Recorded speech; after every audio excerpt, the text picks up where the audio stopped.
Assalamualaikum warahmatullahi wabarakatuh. Salam sejahtera untuk kita semua.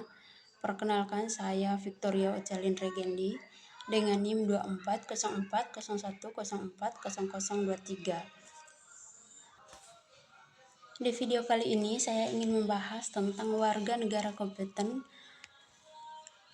versus oligarki dari artikel Haryatomo. Yang pertama itu adalah apa yang Anda pahami dari warga negara kompeten.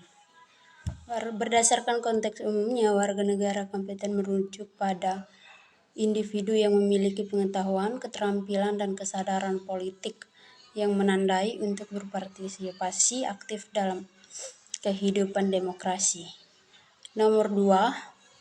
Soal nomor 2 itu bagaimana situasi pemilu tahun 2024 di Indonesia.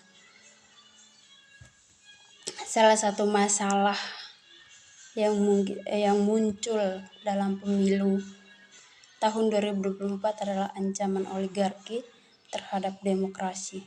Oligarki adalah kekuasaan yang terpusat di tangan tergelintir elit dan mempengaruhi proses pemilihan umum.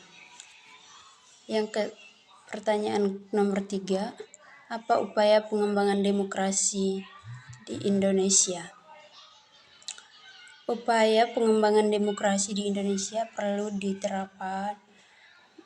diperlukan beberapa upaya, antara lain peningkatan kualitas pendidikan kewarganegaraan. Pendidikan yang berkomparatif dan kritis akan membentuk warga negara yang kompeten dan tanggung jawab. Yang kedua itu penguatan lembaga pengawasan pemilu. Lembaga yang independen dan efektif dibutuhkan untuk mengawasi jalannya pemilu dan mencegah kecurangan. Yang ketiga itu reformasi sistem keadilan. Reformasi sistem keadilan ini seperti sistem peradilan yang adil dan transparan akan menjamin penegakan hukum dan keadilan bagi seluruh warga negara. Yang keempat, peningkatan transparansi dan akuntabilitas pemerintah.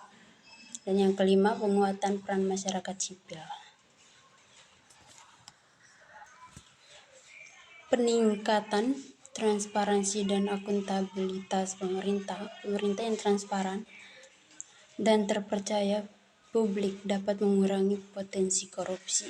Dan yang terakhir itu penguatan peran masyarakat sipil. Organisasi masyarakat sipil yang independen dapat berperan sebagai pengawas dan advokasi bagi kepentingan publik. Soal nomor 4 adalah bagaimana pentingnya warga negara kompeten dalam republik.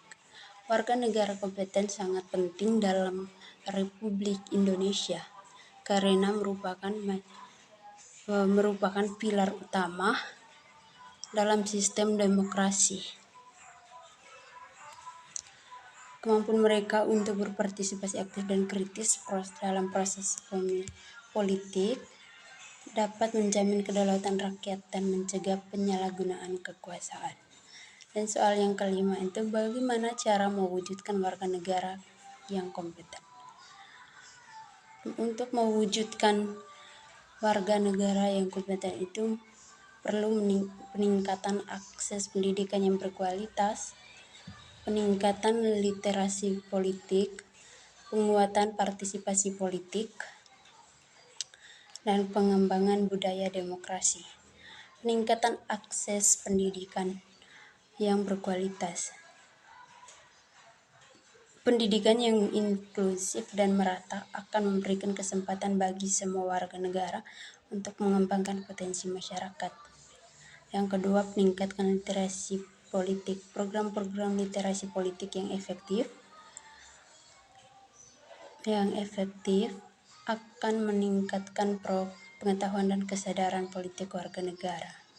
Mungkin sekian saja video dari saya. Sekian dan terima kasih.